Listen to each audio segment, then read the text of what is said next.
Oh, I didn't push two buttons. Start over. Start over. Did you catch that? Planning Commission will come to order. Williams. Here. Jones. Hoskin. Here. Patel. Here. Clough. Here. Middleton. Here. Martin. Here. Before we do anything else, I'd like to welcome our newest member of the commission. Won't you tell us a little bit about yourself? Get introduced. My name is Ashley Williams. I've lived in Sherwood since around 2016. My husband grew up here. And so, of course, he wanted to come back. He went to Sylvan Hills High School, and we felt like it would be a good place to raise our son. And I've worked in economic development, working with communities for about 5 years at Arkansas Economic Development Commission. And I work with about 17 of the 75 counties in Arkansas, traveling throughout, helping communities to be ready for those economic development opportunities once they come their way. So I'm happy to be on board and assist Sherwood, where I live and where my family resides, to help this city grow as well.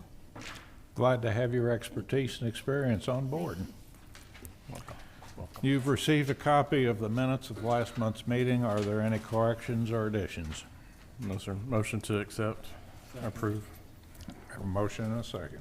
Williams. Hoskin. Yes. Patel. Yes. Clough. Yes. Middleton. Abstain. Martin. Aye. Are there any additions or corrections to the agenda? Okay, the agenda is set. First item. Okay. Final plat of lots 1 and 2, Aldi edition. James? Let me pull that up for you.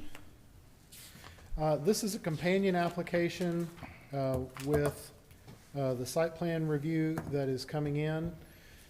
Staff reviewed this in terms of looking at it. All of our comments have been addressed.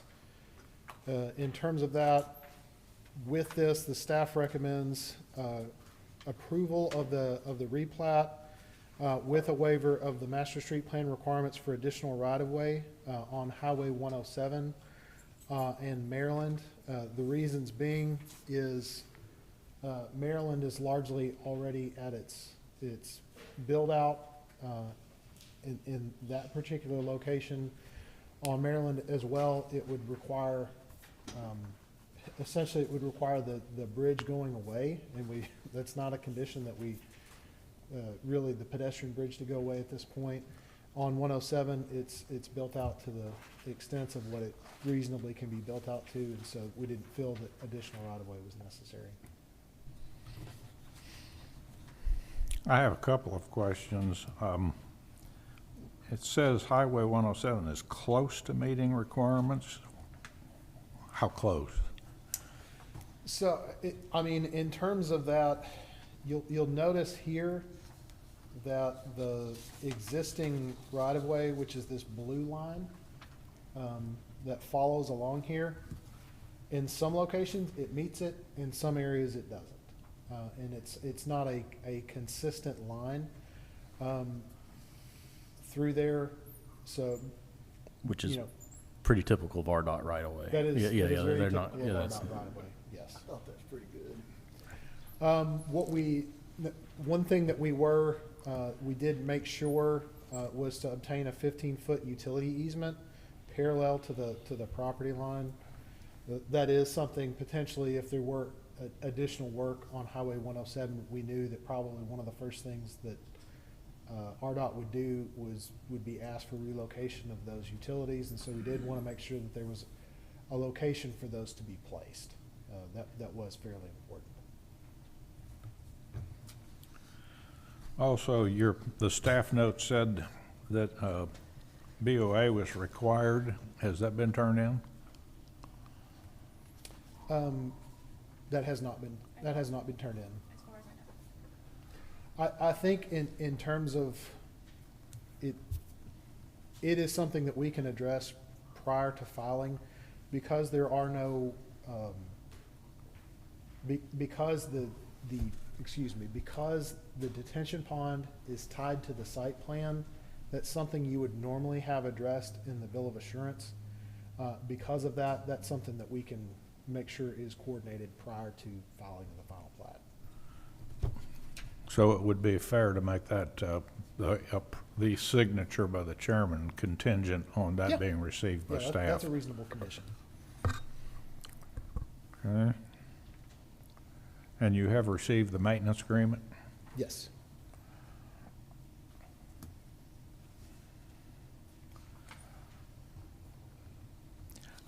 One question I did have, it said, I noted that there was a possibility that there might be some additional parking, shared parking on the west side.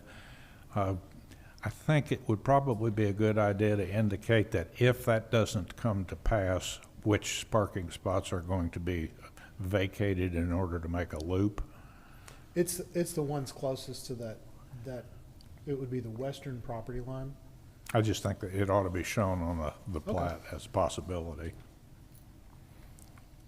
And they have addressed a temporary easement for that grading that's going to occur off-site as well. That was another. Anybody have any questions? No, my questions all stemmed around the bridge. Just in my history, that bridge has already been modified once in its life. When Walmart came in, that's how it got to look like it does. So, didn't know what was gonna happen there, but It's hanging on. So is that bridge gonna be torn down? nope. No, the bridge will remain. When we look at the site plan, there's a sidewalk that will bring it back up to the sidewalk. And then they have, that will provide for internal circulation to get down to that potential parking lot that is adjacent to Aldi's that would be on the west. So the church is gonna build a new parking lot? Potentially, I mean, okay. that is not a part of this approval. Okay. This approval provides for that possibility to occur. And going back to the parking space, Aaron, correct me if I read it wrong, that if the bridge is torn down, there'll be a parking space? Is that? So that issue is gonna be more on the site plan. This is the items, the final plat, which we can dig more into Yeah. on the next item. Okay, in the past, we have taken a separate vote on a waiver. I think that'd be a good idea to approve the waiver and Okay. then consider the plat with a contingency. Okay. Motion, you just want a motion to approve the two waivers then? It's just one waiver. Or one waiver? Yeah. Okay, so moved. Second. Okay, Williams. Aye. Hoskin. Patel. Aye. Clough. Aye. Middleton. Aye. Martin. Aye. Is there any other questions about the plat other than the BOA? No, so, motion to approve the plat with a contingency of the bill of assurance being provided before the signature. Second. Okay, Williams. Aye. Hoskin. Aye. Patel. Aye. Clough. Aye. Middleton. Aye. Martin. Aye. Site plan for Aldi at 9215 Highway 107. Yes, so this is the companion application to the plat for Aldi's. You can see in the staff analysis on all of the comments that have been addressed through the process, the staff's recommendation for the site plan is approval with the following contingencies: engineering approval of the storm drainage report, amended landscape plan detailing additional plantings around the proposed dumpster location to ensure an adequate screening is provided, and then submission of an auto turn document to the fire marshal for approval to ensure that there is proper fire access to the location.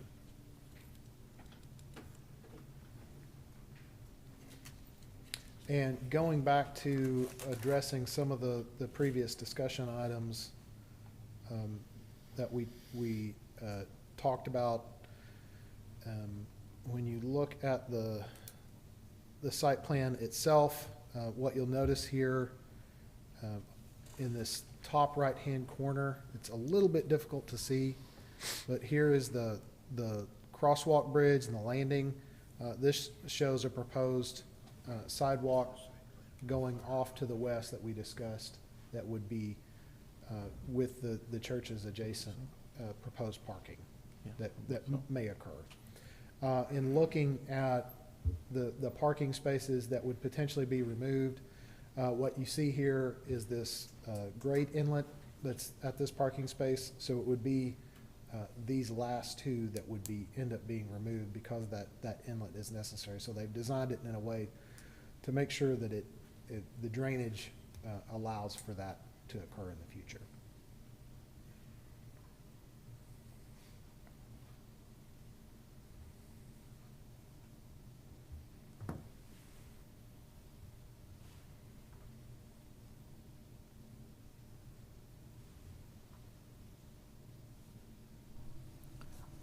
Have you received the building type materials? So that was included as part of your application there. These are materials that are one of their particular prototypes. And so under the zoning code, those would be allowed based on them being national brand standards. Now, I would suggest taking a good look at them because later we'll be discussing building design standards. And those are all examples that we would include as being high-quality building materials as well when we get to that discussion later in the evening. Now, I'll ask a kind of a dumb question. What is an auto-turn document? So essentially what an auto-turn document is they base it on the size of a large truck. And so it's an analysis that looks at how a large truck would navigate through the site. So ostensibly, the reason the fire marshal is asking for that documentation is to verify the maneuverability of the site for one of their fire vehicles. Has that been received?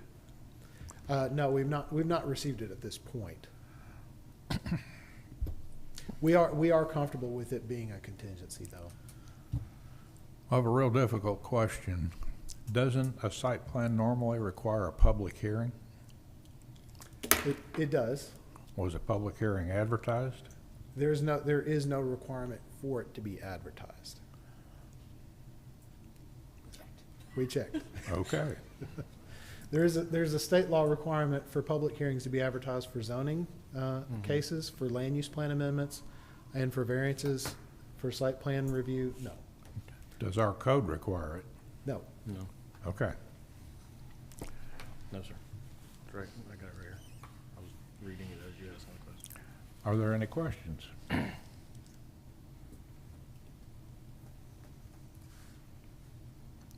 Is there a motion? Motion to approve. You got some Second. Hang on, you got some contingencies, right? There's a couple. The auto turn. Three. Yeah, I was gonna say that. I knew there was a couple. There's three. Three. So approve with the contingencies. Yeah. I just want to make Mr. Cobb's life happy that we stated it, right? Help us appreciate it. Okay. You want to read them again, just to make sure we got it? Please. They're on the screen, Blake. I didn't make the motion. Okay, so I'm motion approved with the three contingencies. My second. Do you accept that second? It was Mr. Hoskins. I'm just, I'll second it.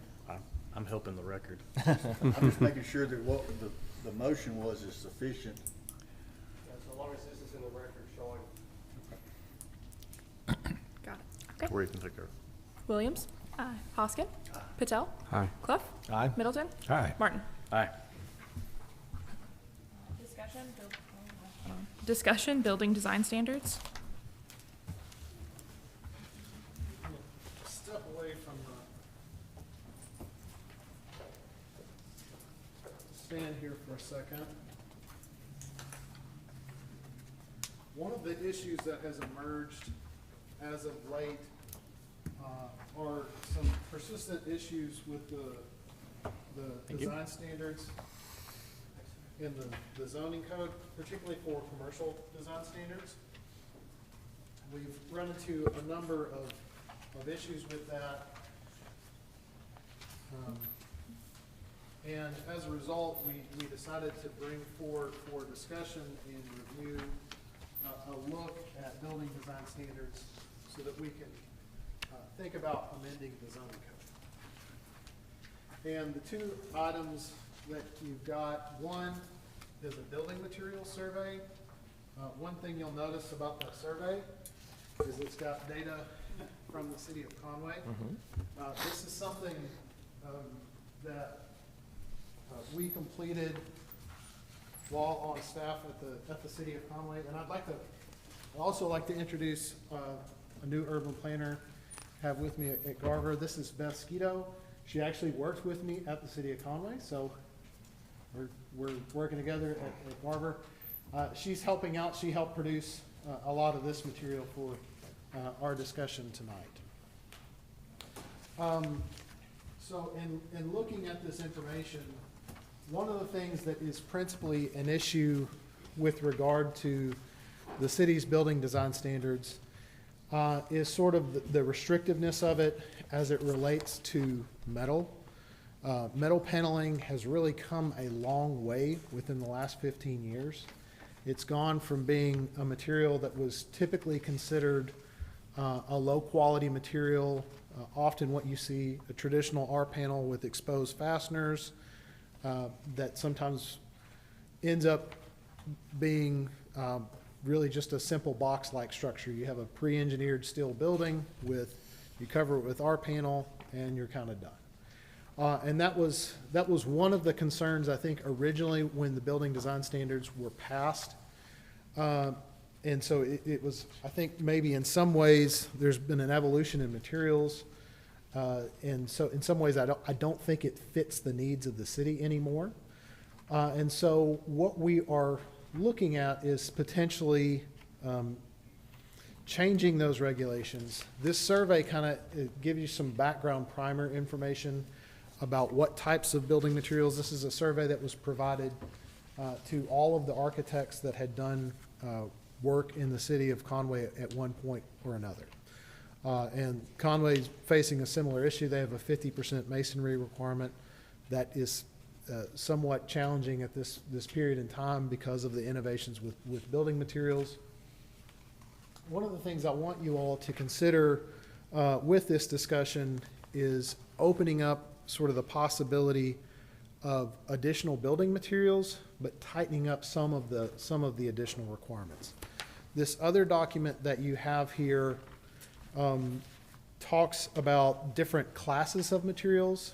This is taken from the zoning code in Olathe, Kansas, and they basically have requirements where you have a certain percentage requirement for high-quality materials on a primary facade, allowances for certain materials on the side facades, and then allowances for lower quality materials on a rear facade in some ways. Additionally, one of the things that's an issue with the current regulation is you can meet the building design standards without providing a stitch of glass on the building.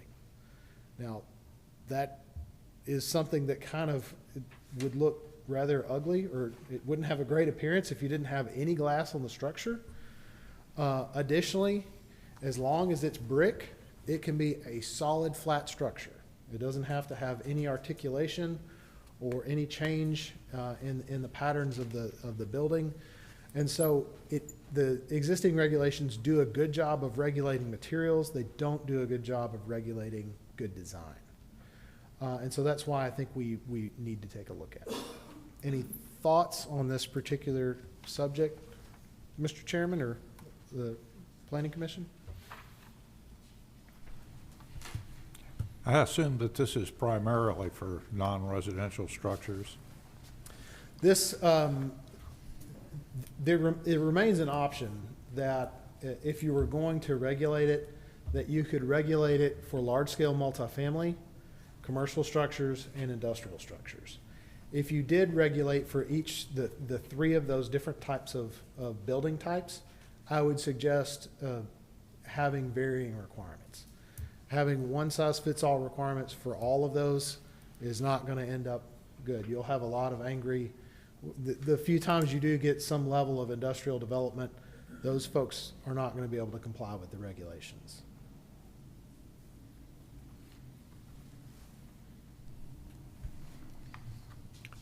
It just strikes me that this is something that could get really complex. It does, yes. And when you, having done research and looking at varying building design standards, particularly commercial design standards in other states, there's a lot of subjective language. That is something I would like to try to avoid if we change this. And when we talk about subjective language, saying, things like compatibility with the adjacent structures in terms of scale, in terms of style, those are matters that are relatively subjective, that reasonable people can differ on in terms of their interpretation. What I would recommend as an approach to regulate this is regulate materials, classify the materials by the level of quality, assign certain percentages that have to be met for certain facades. So high quality materials on primary facades, allowing lower quality materials or medium quality materials on side facades. And on that, having some requirements for glazing, for glass, having some requirements for articulation, particularly breaking the vertical and horizontal plane of the building so that it has some level of, columns or entryway features, things that give it some level of visual interest. And then also having some additional requirements on screening of mechanical equipment as well. Would you envision basically a matrix like this? Yeah. Especially for materials? Yep. And on the design side, it strikes me as you have to be real careful about that because that's what architects are all about. And you'd have to be real careful about maybe making some suggestions or opening up or encouraging it, but not mandating anything. So one of the things in this survey, if you get a chance to read it after the meeting, because again, this is just a discussion item, I want to make sure that you're open to the idea of looking at this further. One of the comments that we got from one of the architects when we put that out was, there's no substitute for having a good architect. You can require high quality materials, and if you have a bad architect, you're going to end up with a poor design. A good architect with lower quality materials can probably still end up with a good design. And so there has to be some level of flexibility with that. And I think taking an approach that puts the hands back into the architect to design based on a combination of materials that we have determined to be high quality because they're durable, because they're aesthetically pleasing, puts that back in the hands of the architect to be able to make those determinations. And it's less about saying you have to use brick, you have to use Aluco bond or ACM or ACP panels, these metal paneling systems, but you can use a combination of different ones. Or glass block is something that's coming back and is being used more, but we haven't really seen a lot of use of that since the 1930s and 1940s. And so providing that level of flexibility to provide visual interest and differences in architectural design.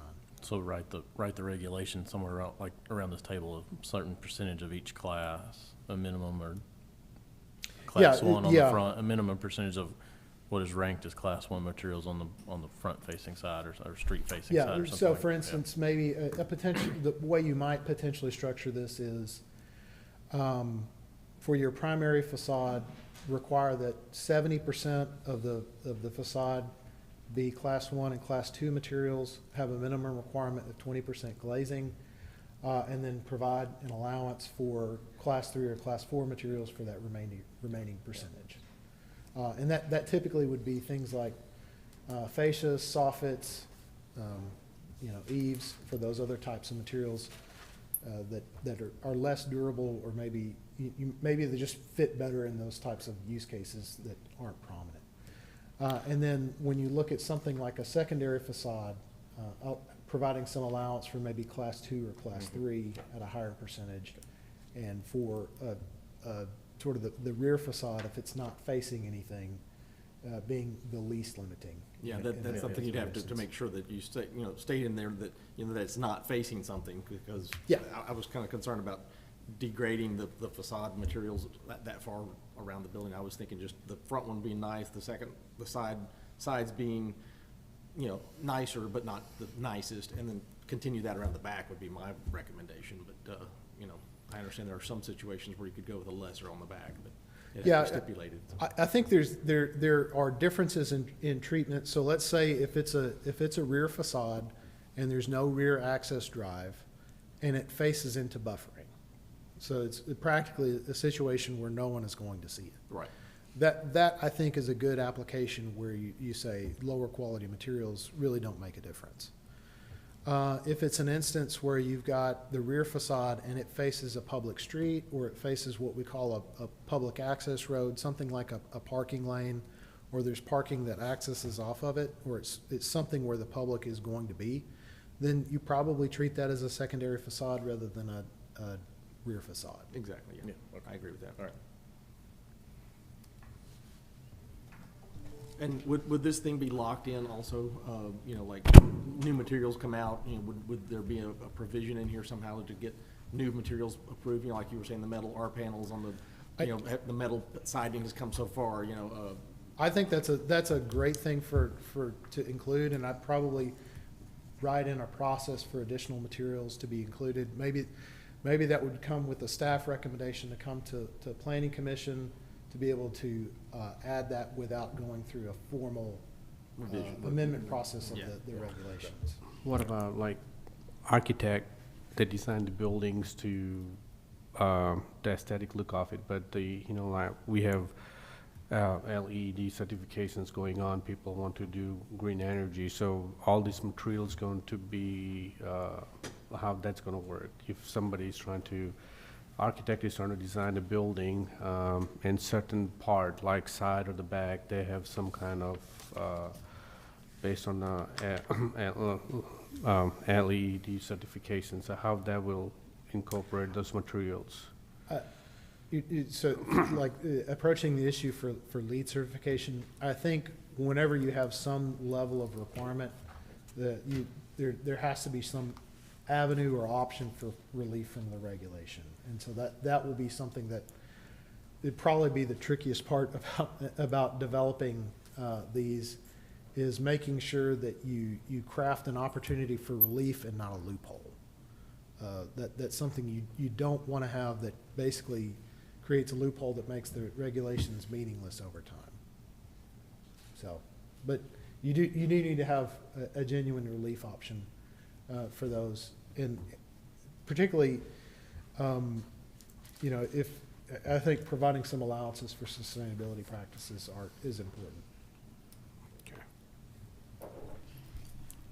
Is putting this in zoning codes getting to be more commonplace? Yes. I think there's some interest here. Yeah. Yes. I think it's something we need, so. Okay, excellent.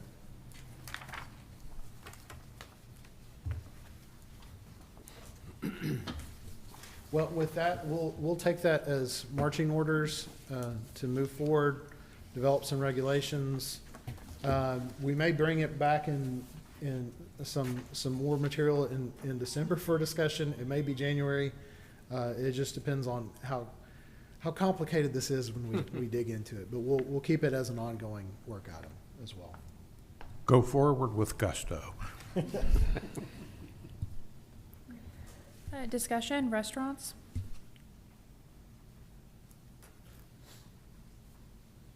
So this is another item that, based on, James, I got an alert from our IT guy. Don't talk up here. It's not going out.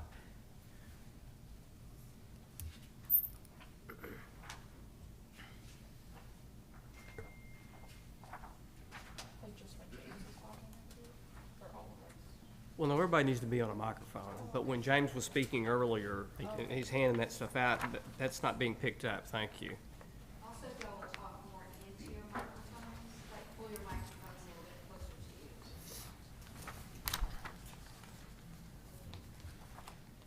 So we've had a number of issues concerning discussion about drive-throughs and regulation of restaurants. Staff, in some exploration of the zoning code, has uncovered some provisions within applying to restaurants that we can't really ignore anymore. I would say it's been treated in a way, but we need to revise the regulations to deal with some of the lack of clarity that exists applying to restaurants in the zoning code. What we've got here, this first page talks about existing code provisions. And it basically tried to pull out everything that applies to drive-throughs. In there, we've got regulations that say drive-throughs would be located on the side or rear of a principal building with stacking for it. We've got stacking requirements for drive-throughs. We've got definition of a service station. Service stations are allowed drive-throughs within the code. We've got a definition of a restaurant fast food. However, that particular item is not listed as a list in the use in the zoning code, although it is defined.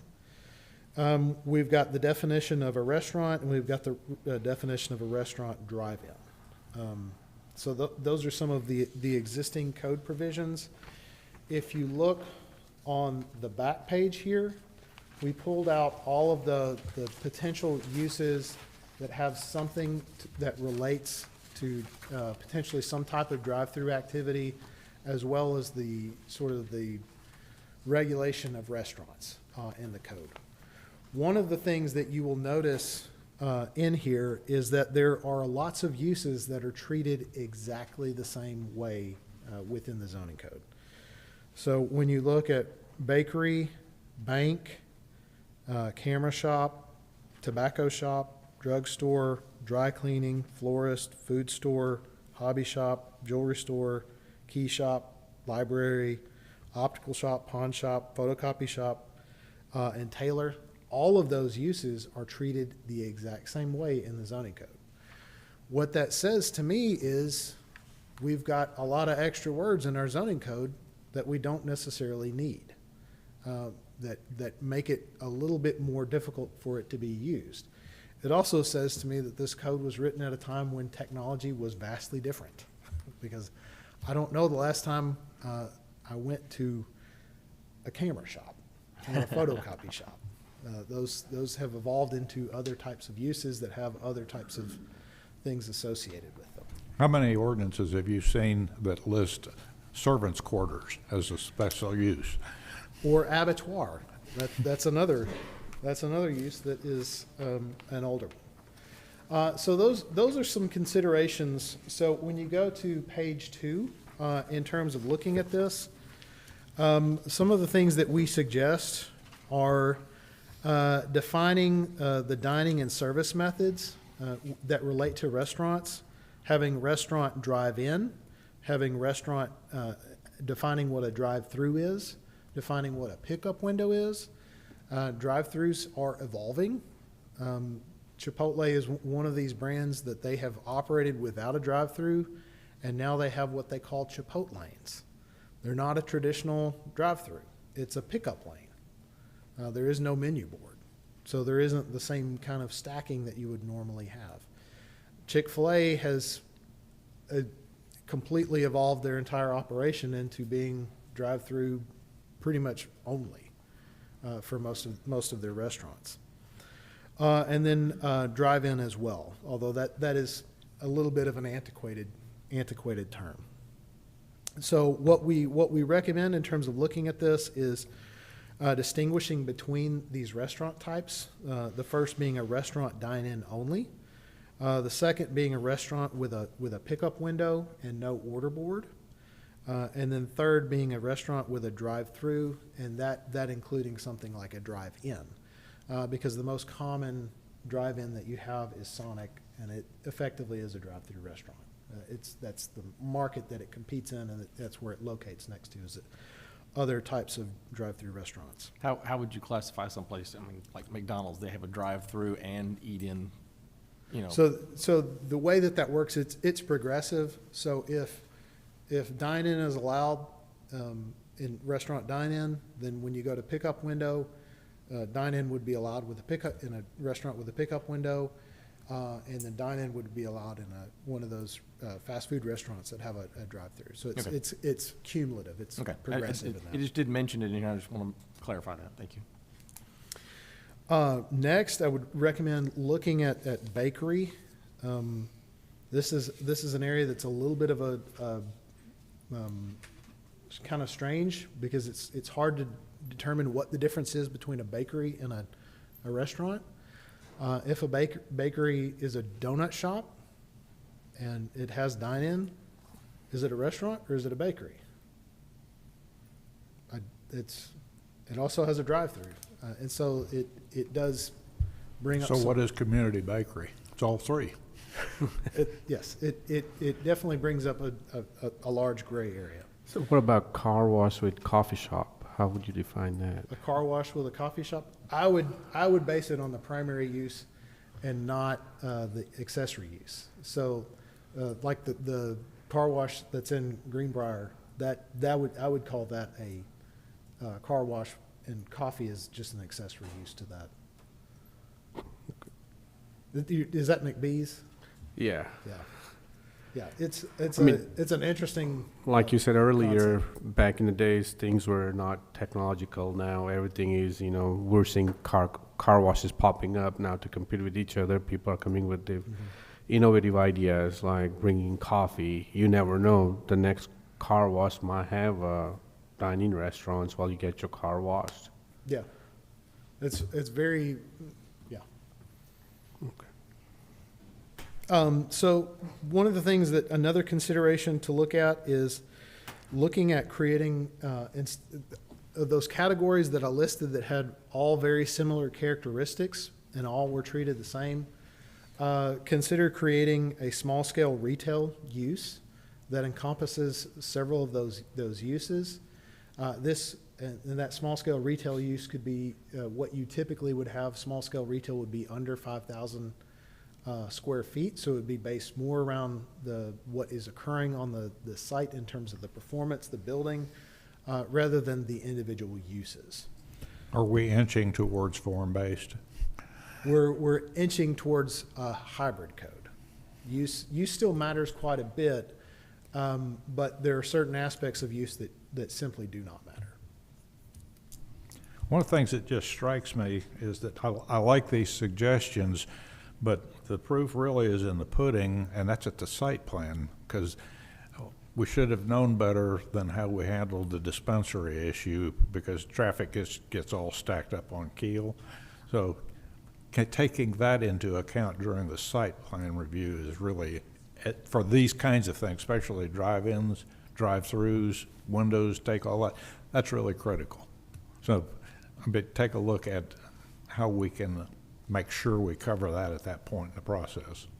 And I think one of the ways that's where use does matter, because you need to have an understanding of what the projected traffic is from it, and that will give you an idea of the stacking. And so with that small-scale retail, that could potentially include bakeries, banks, camera shops, dry cleaning, florists, food stores, hobby shops, jewelers, key shops, optical shops, copy shops, libraries, and tailors. You still have camera shops in there? Well, it's among the uses that could be included in that. A second category could be intensive small-scale retail, and these would be things like a pharmacy, tobacco store, liquor store, car wash, or a pawn shop. Those would be more intensive uses. Those typically have some kind of negative externality that's associated with it that causes some level of opposition from neighbors. And so that would warrant maybe less liberal use or less generous treatment towards those types of uses. So you see there, this is kind of just a possibility of the way you would treat these within the code. So you go from having an entire page to 5 uses, consolidate that down. Additionally, this kind of foreshadows some possibilities of other changes within the code, where you might have medium-scale retail and you might have large-scale retail. And focusing on the aspects of those retail uses that really matter, which is there outdoor storage or not? And those are a lot of the large concerns with that. And then also additionally consider looking at establishing some regulation of drive-through windows in conjunction with temporary uses. These would be like for fireworks stands or for mobile food vendors. Those are intended to be temporary uses, and so establishing something like a drive-through on those would be could cause a lot of particular site issues because they're not really designed or intended to allow that type of operation. So general response to this, is this something you want us to pursue, look at maybe formalizing some language to come back with a code provision? I think it's necessary, yeah. Agreed. We need to modernize the requirements. I think regardless, we have to do something about the way that restaurants are treated in the code. Yeah. That the current position is places staff in an untenable position of confusion. Let's say that. Agreed. So, Very much agree. okay. Okay, discussion, November 2025 Planning Commission date. Do you want me to talk? Okay. So me and Shelby have worked on the Planning Commission calendar for next year. Most of the calendar does not matter to y'all other than the Planning Commission date. But the November of 2025 Planning Commission date falls on Veterans Day, so we just need to move that so that we can put our calendar out. Blake suggested the Monday before Veterans Day, which seems plausible if y'all are okay with that. That would help you with the It would be well council before. schedule, yeah. Yes, That way, well yeah, before city council. Yeah, yeah. Keep you in line of making their deadline Yes. that we have to contend with.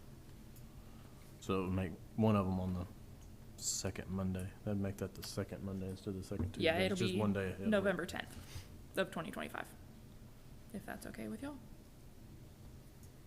Any disagreement with that? Nope. I know it's quite a while away. I hear an amen. Awesome. Thank you. All right, under old business, rezone at 7800 Highway 107 from R1 and C1 to C3. This item was heard on October 8th and tabled at that meeting. Staff recommendation for approval of this item has not changed. Okay, there was a public hearing that was held and closed. I understand that a number of people would like to speak to it. I will allow you to do that. If you have signed in, please state your name and your address. And if you wouldn't mind, keep your remarks brief. We have heard plenty of comments before.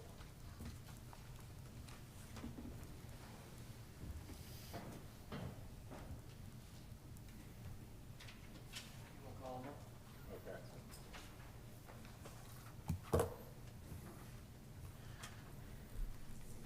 Mr. Harmon? Ms. Gunn has allowed me to go first. I'll try to keep them brief. I have a political cartoon at home that has me pontificating, however, so I'm not sure how brief I can be.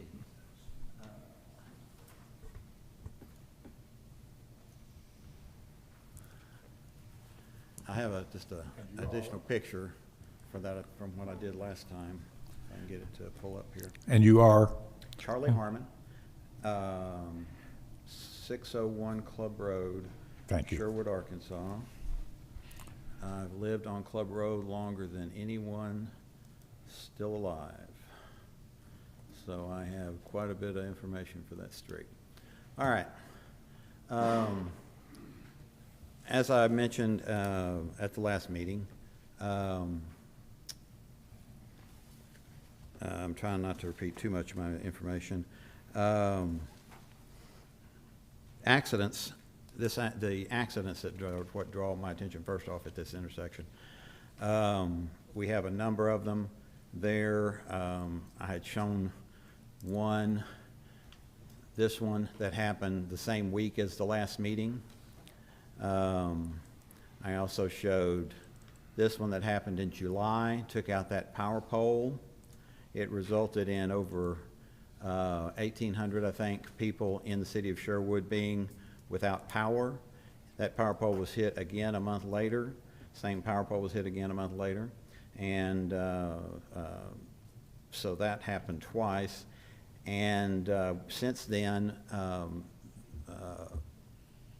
Diane Hudson, widow of Freddie Hudson, who was the longtime chairman of this commission, her car was totaled in the last week, last Saturday. Her car was totaled last Saturday, just past the Club Road intersection, and an accident there as well. And there's been an accident in the last week just before the intersection between the liquor store and the Club Road intersection. So first off, it's a high-traffic intersection that results in the type of accidents that you'd expect in a high-traffic intersection. It's a high-traffic intersection already before we add any more high-traffic uses there. Secondly, somebody made the comment at the last meeting about the fact that stoplights are where you put your developments, or where you put your businesses, because that's where you want, that's where the businesses attract, where you attract business. This is a picture from last Thursday, about 8 o'clock. My wife and I coming back from dinner in Argenta, and we are stopped in a line of traffic that goes all the way through McCain and JFK, waiting for the cars to get into the 7 Brew.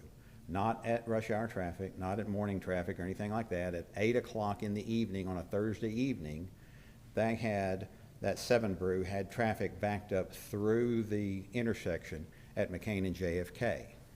This is the type of thing that we would be looking at Club Road and 107 if we put a restaurant there that has, especially one that has a drive-through, has ingress and egress off of Club, which I've seen the plan. It does, of course, propose that, and with previous discussions with staff, they would require it in a situation like this, I feel sure. And so you'd have an intersection coming off of Club onto either a turn lane left or right, and that would back Club up. People coming from 107 onto Club then couldn't turn because they'd be waiting for the people to come out from the restaurant, and they would also be turning out into either the turn lane or what I call the suicide lane from the 107 ingress and egress. So you could have a situation like this only doubled because 7 Brew only has ingress onto JFK. So these are the type of situations that we're looking at as a problem if the use goes in there. And that's just if the restaurant use goes in there. Of course, and this thing, of course, is flipped around, and I don't know if you're, yeah, there it is. That's just if that use goes in there. As y'all are all aware, and you know, technically we're not supposed to talk about what the use is. We're only supposed to talk about it being C3. And so, you know, if the owner decides to change their mind and not put a restaurant in, or if the restaurant fails, then we're looking at the possibility of all these other uses. And I've only put C3 by right uses here. And you're looking at automobile glass muffler shops, automobile fender repairs, bar, lounge, or tavern, which is a completely different use from a restaurant with a drive-through. You've got cabinet woodwork shop. I didn't mark camera shop, but it's on there. I just thought I could mention that. Carpet rug cleaning, car washes, self-service car washes. There's different kinds of automobile repairs like car sound installation, electronic repair shops, an establishment for the care of alcoholics, narcotics, and psychiatric patients, exterminator shops, glass shops, kennels, we've got that across the street, lawnmower sales and service, and pawn shops, as was mentioned. So there's numerous other uses that we would be opening that corner up to if we zone it C3, that I don't think that corner, that area is appropriate for. Simply not what that area is appropriate for. Like I mentioned last time, the entry into Sherwood, down JFK, traveling north, is, I believe, the most attractive, peaceful entry into our city. That's the prettiest entry into our city.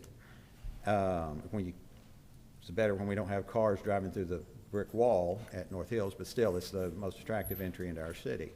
And one of the reasons it's that way is because of the peaceful, quiet uses that we've got for the most part until you get past Lee and 107 and into the Keel and 107 area. That's when you start having your higher traffic uses, your restaurants and your convenience stores and things of that nature. Until you get there, it's quiet. It's offices, doctors' offices. It's things of that nature. It's the golf course, beautiful golf course that we've got there, which that's where Club Road got its name. So these type uses, a restaurant at that corner, I just don't think that that's the right use. And I know that almost all the residents on Club Road, both sides and on the roads that come off of it, don't appear to think that it's the right use either. They've been talked to. So I got a couple of questions for you. Yeah. Mr. Harmon. So 2 doors up from this property is a restaurant with a drive-through. Right. Yeah. So you've already got one a couple hundred feet away. Right, we do. Second off, here's the other question. You mentioned in what you said a minute ago. Would you not prefer to have a restaurant in Sherwood, spend your dollars eating out in Sherwood and tax dollars instead of going to Argenta and spend your money in North Little Rock? Sure, I would, but not just anywhere. And like I said at the last meeting, 107 on the I don't know if it's a land use plan. No, it's a master plan. Is shown as a C3 quarter. Okay, that does not mean every tract of property on 107 is appropriate for C3. There are exceptions to every rule. Okay, a perfect example is corners, like what I showed you where 7 Brew went in, obviously was not appropriately handled, obviously shouldn't be sitting at JFK and McCain, causing the traffic problems that it's causing. So yes, I want restaurants in Sherwood, but you know what the pendulum effect is, I'm sure. That's when, through economics, corporate, anything, pendulum's sitting so far one way that when management changes, when political leaders change, anything else, they decide to fix it by swinging the pendulum all the way the other direction. Well, what we have in Sherwood, I feel right now, is that we were so, and I was one of the leading proponents of this, we were anti-business. We were so anti-business for so long that now we're going pro-business to the point that if a business wants to go anywhere, we say, yes, you absolutely go. We'll change the laws, we'll change the land use plan, whatever we have to do. In fact, staff's report on this states in it that the land use plan is not compatible with this use, and that it will take a land use plan amendment, and I can't remember when I marked it, but it is in the report that the 2040 plan shows this to be quiet office. So that's not an old plan. 2040 vision is not ancient. What is it, 4 years old? I can guarantee you, I have seen it in every city I've ever been working in, that a lot of the times the land use plan reflects what's there and what they expect is likely to stay being there, and they don't anticipate that the facility that justified it in the first place suddenly goes vacant and dormant.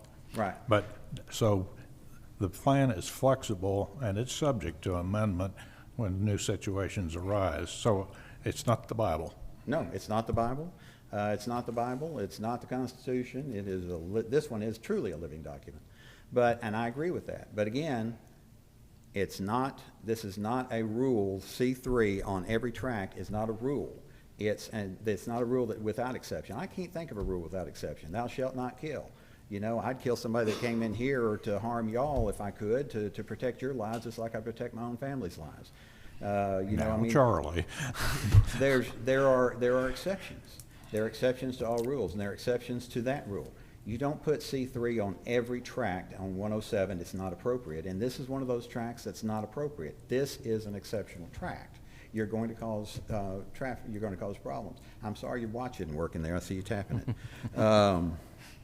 I think that that's basically everything I needed to say again this time. But I would ask you one favor. The longest-serving alderman in Sherwood history is here tonight and failed to put her name on the list for speak on this. She'd like to speak just very briefly. If you would allow her, Miss Becky Vassar. I thought I was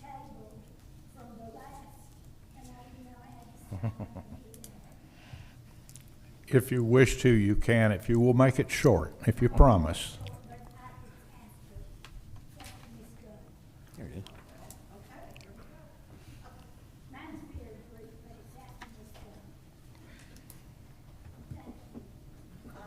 My name, probably can hear me without a microphone, I'm so loud, is Linda Gunn.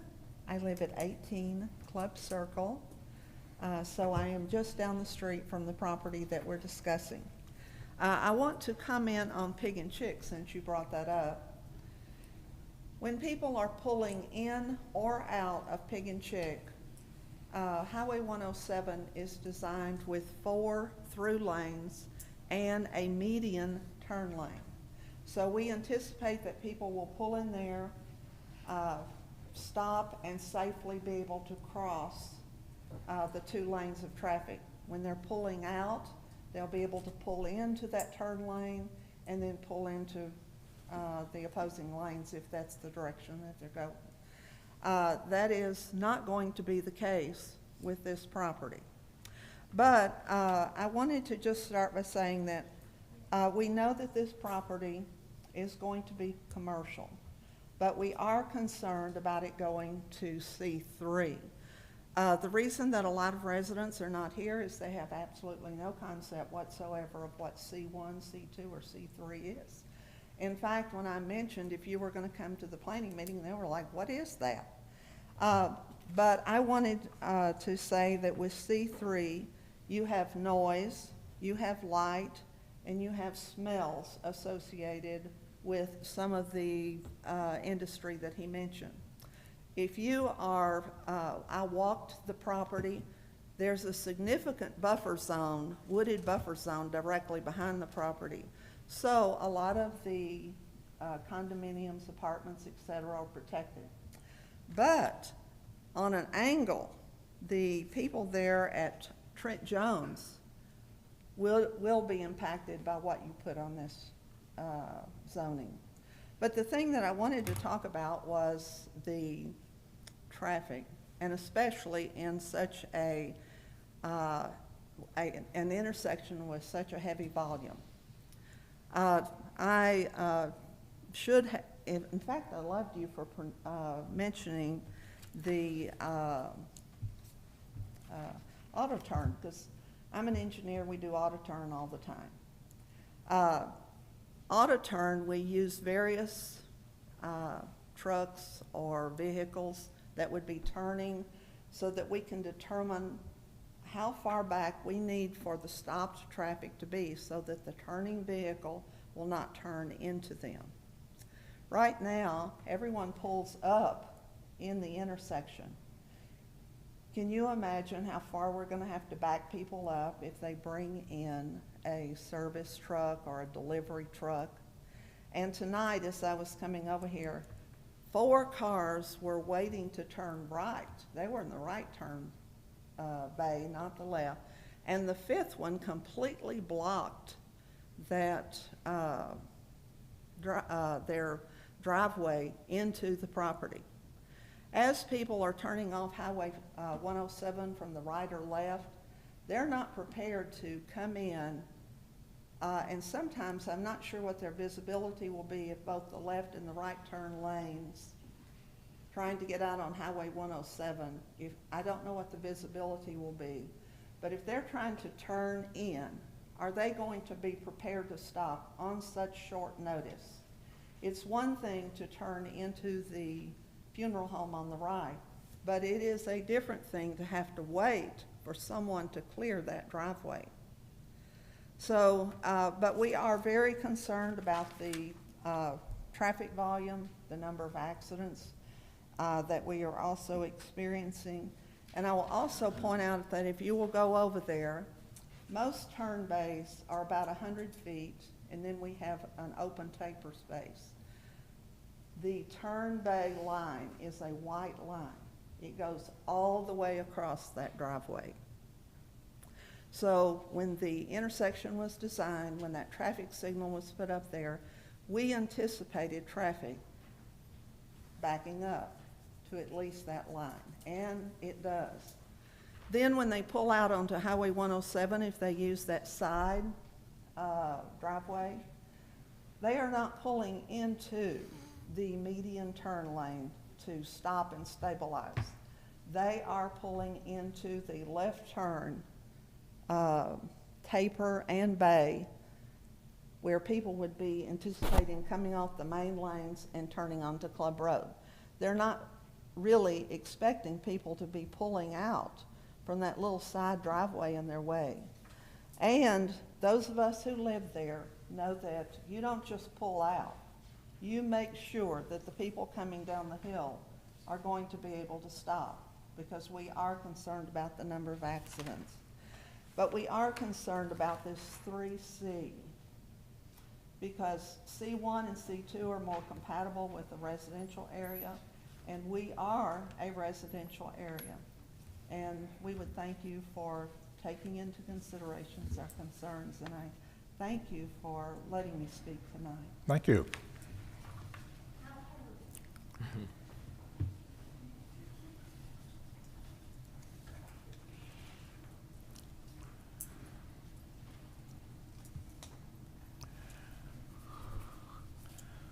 My Barely name's- see you over that thing.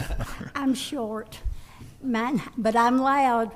My name is Becky Vesser, number 5 Putter Cove in Sherwood, and we've been residents out here since 1970. That's 10 years after Club Road was a private gravel drive that went from Highway 107 to the low water bridge. And look how many people have moved residentially in that area, and how Club Road, and we even made the paper one time when they restriped it and it looked like a snake, made every paper in this part of the country. I just want to point out quickly that how residential it is, that Club Road is a T intersection at both ends. It tees into 107, it tees into Club Lane on the other end, it tees at every intersection all the way through except Penwood, and Penwood tees into Keel Avenue. So it is a truly T intersection at every place. So if you get lost looking for the restaurant, you're going to be in somebody's neighborhood. Please think about these things. It's not a thoroughfare. We would appreciate you all thinking seriously about this rezoning. Thank you. Thank you. Next on the list is Mayor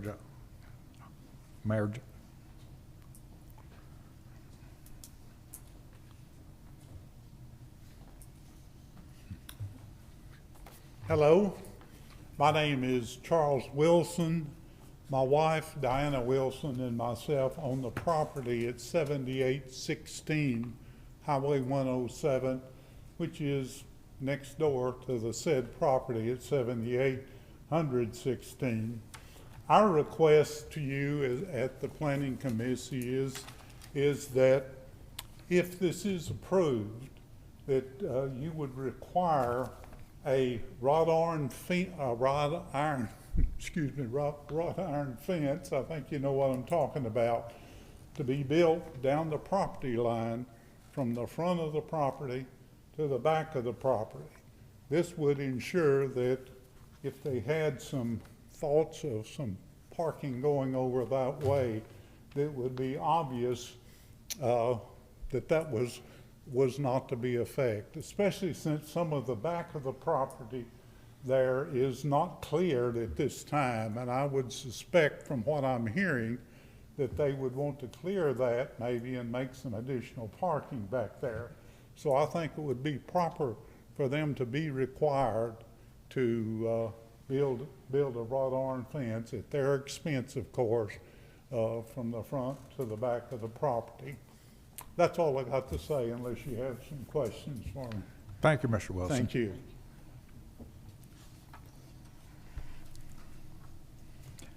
Mayor?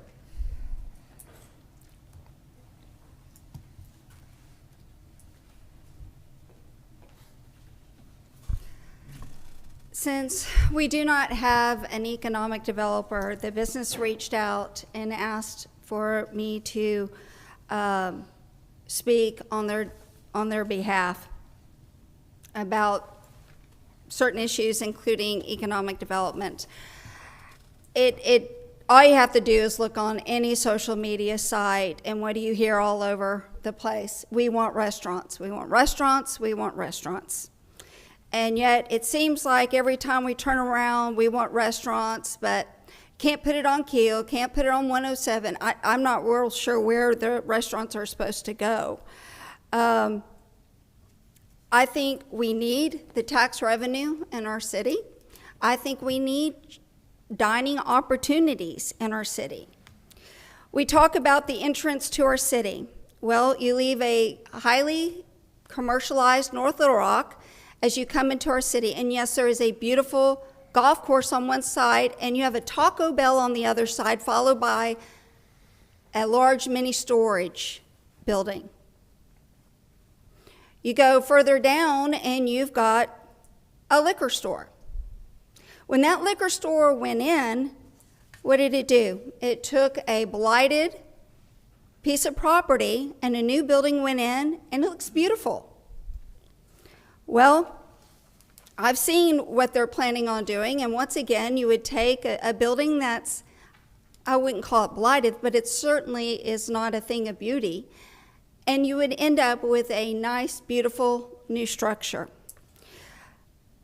This is a sit-down restaurant. This is not a 7 Brew. They're two very, very different things.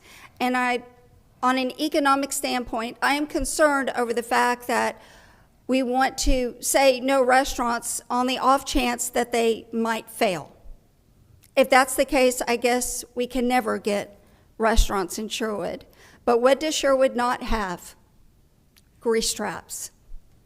If for some reason a restaurant fails, what a great opportunity that is for Sherwood, because the thing that is hurting us so much is the fact that there are no available grease trap restaurants. I also have learned in this position that sometimes perceptions are not necessarily reality when it comes to traffic and accidents and those type of things. And I say that because, we do traffic studies all the time on roads that people will say, oh, there's so many speeders, this is so dangerous. And then you get back the data and it just doesn't bear out to be the truth. So I looked onto the RDOT site, and there are currently 27,000 cars a day that go down 107. That may seem like a lot. That is barely over what it was in 2004. And that's actually less than it was in 2010 and less than it was in 2020. So the data doesn't show that there's been a great increase in terms of traffic. And in terms of going down Club Road, according to RDOT, that has 4,400 cars a day. Indian Head Drive has 5,300 cars a day. So that'll kind of give you some perspective in terms of sometimes what sounds like a lot, perception-wise, that really isn't the case.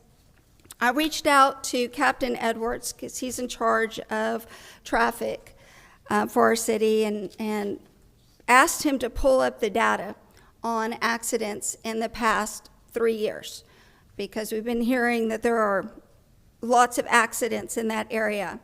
And he actually pulled up everything going back to 2022 and compared it to the rest of 107 in Sherwood.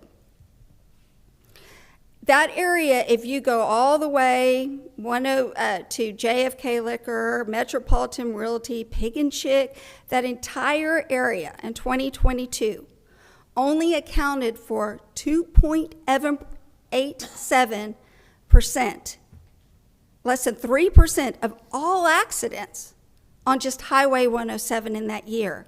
But that intersection accounted for 0.71%, less than 1% of all the accidents on 107 in Sherwood. 2023, it was 1.61%. So if you look at the high, 2.77%. So the statistics just don't weigh out the feeling like this is such a dangerous intersection. That's not what the actual data says. It may feel that way, but that's not what the data plays out.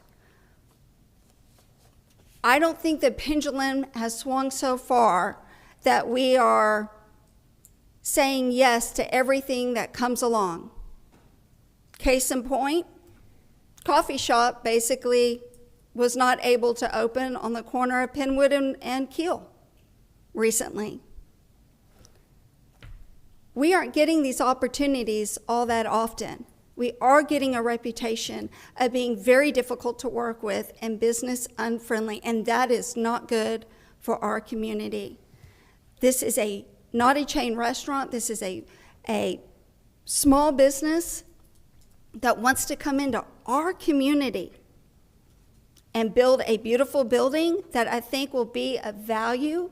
There's a big buffering of woods, and then you've got multifamily. This is not butting up to the back of somebody's home. There's a huge buffering. So please keep these things in mind. We really need economic development in Sherwood and choices. Thank you. Thank you, Mayor. Thomas?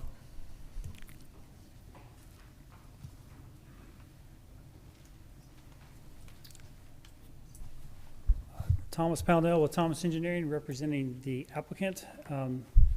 Most of all that needs to be said has been. I'm just going to reiterate what I said before and still feel very confident in that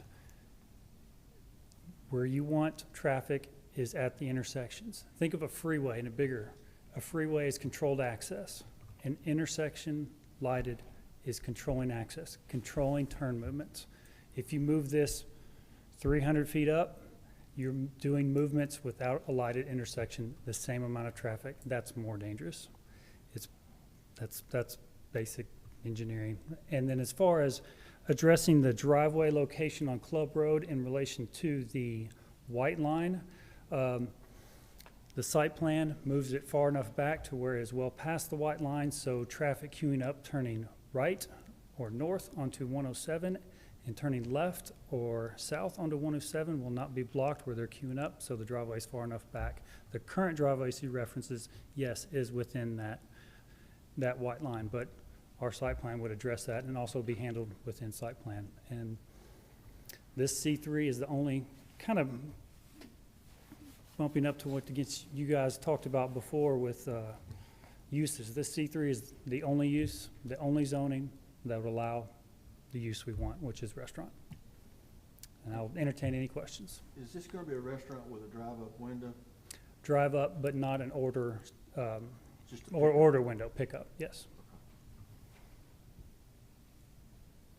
And any other questions? Thank you. Thank you. Rose Richards?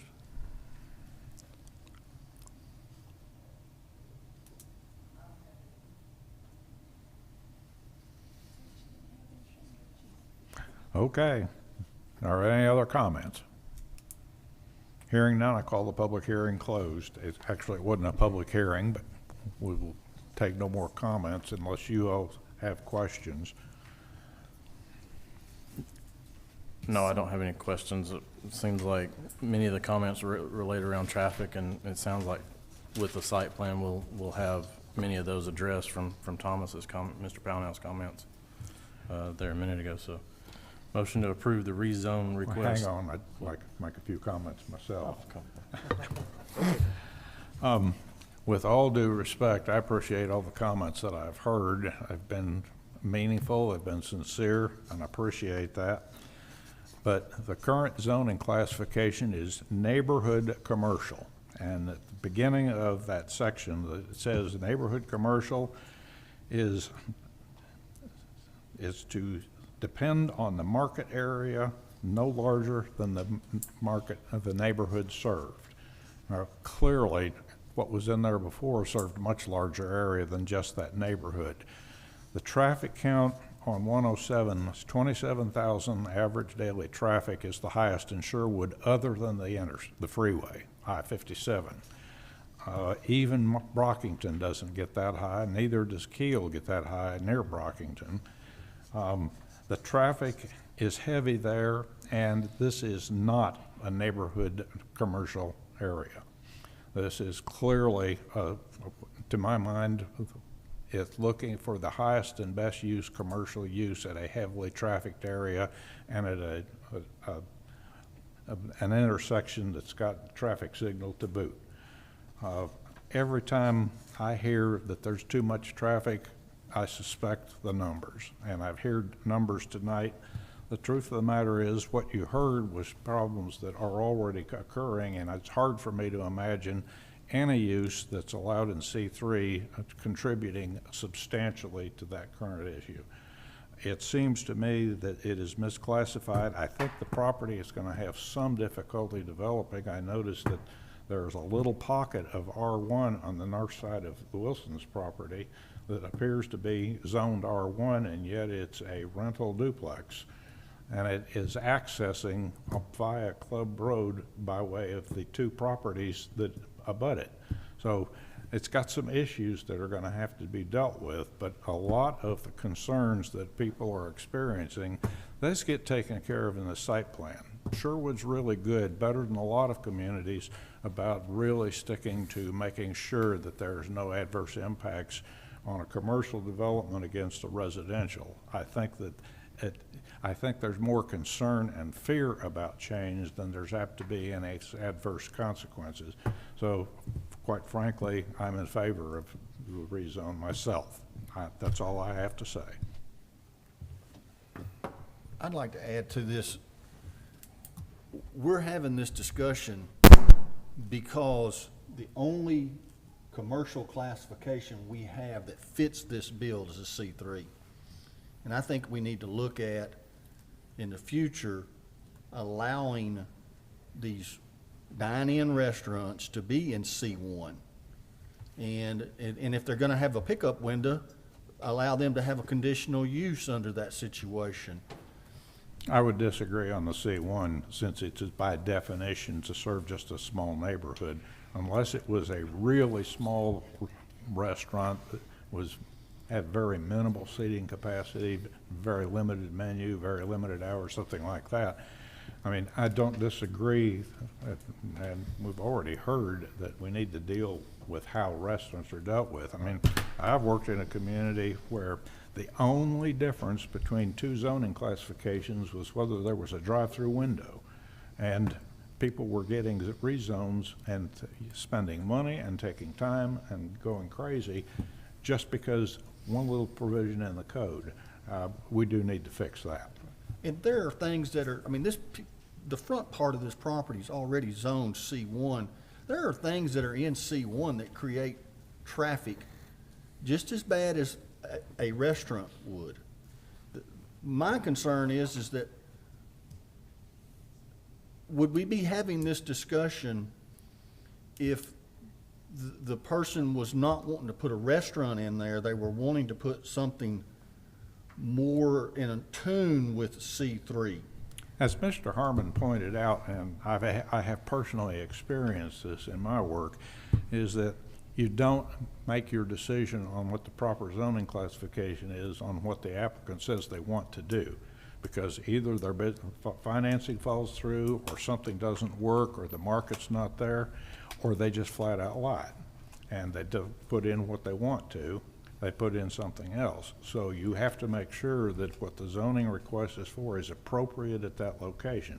Now, we may have discussion about whether we think it is or isn't, but that's why we zone to what is appropriate, not to the specific use requested. And I'll repeat that what makes a difference in Sherwood is the site plan review. And that may be challenging at this location. Do you want to give us a a discussion on internal circulation of traffic and on site, Yeah. during site plan review? I mean, I know that's not exactly, Looking at the site, and This this, discussion. what I'm about to say pains me because I have to agree with Thomas, and my job is not necessarily to agree with applicants' engineers. But when conducting some level of site analysis on this, the depth of the property would allow for a driveway to be located further away from the intersection to where it's not within the operational area of the intersection. So there is a possibility in reviewing this that although there may be a difference in the level of traffic that is generated based on the use, the safety of the operation of traffic at the site could be better. Because you've got this existing driveway that is so close, that is within the operational area of the intersection, that currently, based on the configuration of the site, you have to cross turning lanes to turn in. The driveway that exists onto 107, it currently is full access, which means that you've got people turning across a turning lane where it's not meant to be a turn lane. which we So there- could so do a there- one-way in, one-way out Yeah, during there's a site plan possibility time. to apply Yeah. one way in, one way in, one way out, which will improve safety for those turning motions. Additionally, there's an option to put the driveway further back from the operational area of the intersection along Club Road. Because of the depth that you have here, this is a classic case of the relatively good planning that has occurred. Because of the buffering, you've got what would normally you would consider this to be a good commercial site. You typically try to locate higher intensity commercial uses near traffic lights. That's why you see the gas stations go at traffic light intersections. It's because of that access. But then you do have the buffer down that's further to the east towards, and so from those aspects, it does make a lot of planning sense from a planning perspective.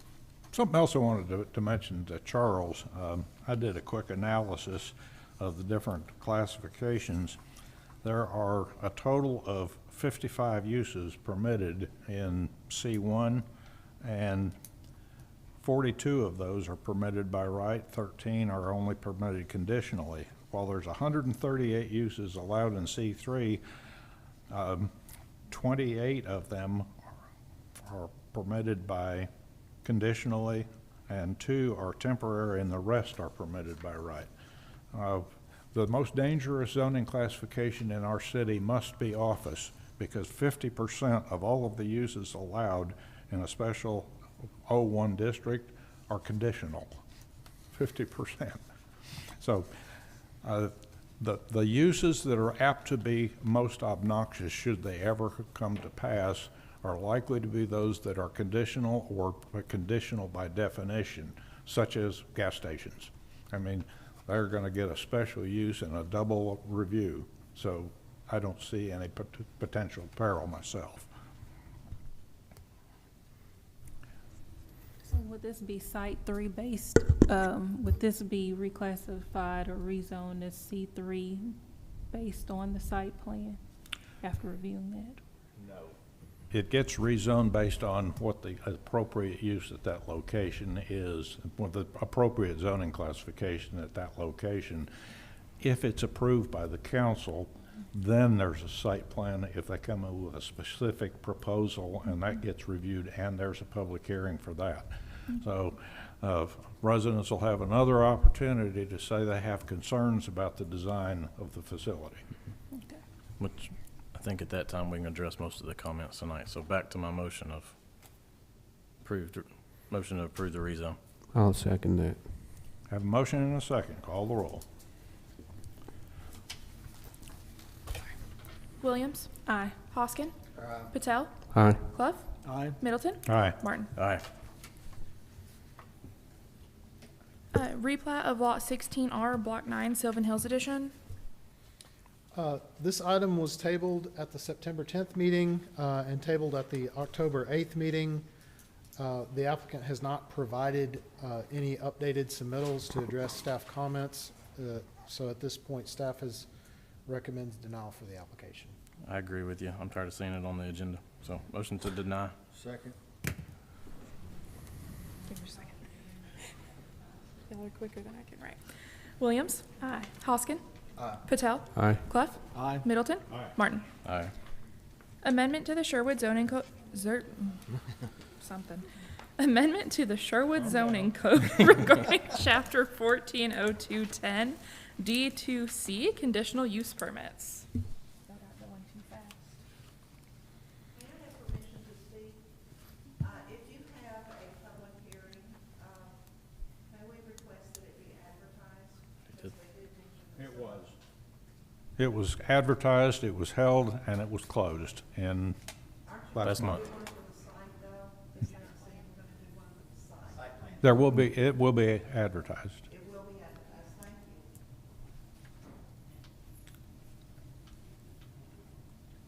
Got that?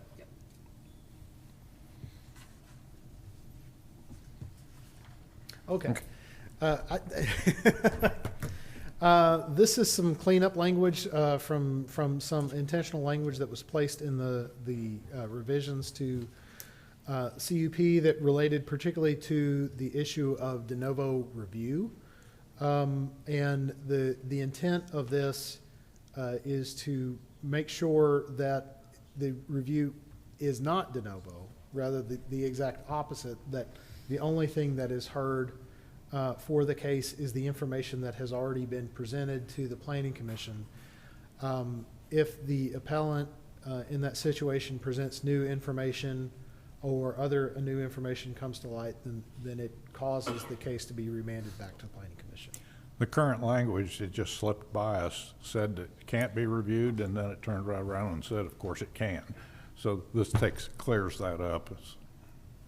This calls for a public hearing. Does anybody wish to speak to this? Hearing none, call the public hearing closed. There is one item in the second line, the furthest word to the right where it says appealer. Can we change that to appellant?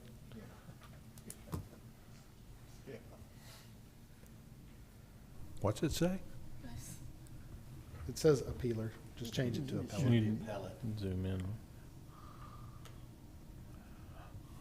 An appellate is a person who appeals.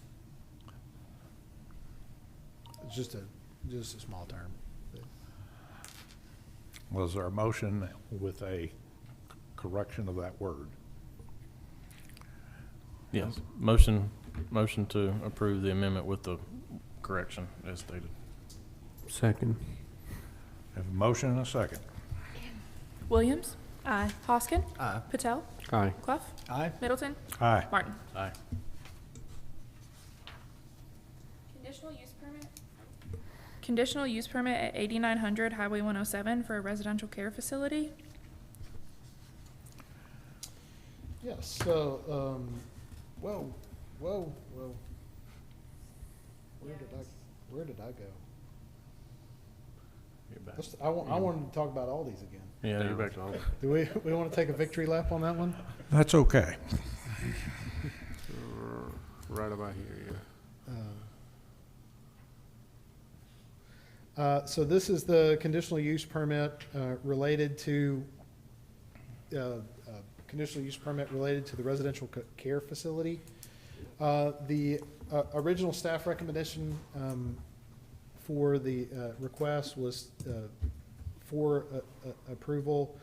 The applicant has failed to provide a scaled site plan as requested by the revision deadline of October 29th for final review of the item prior to November 12th. Based on this, staff recommends denial.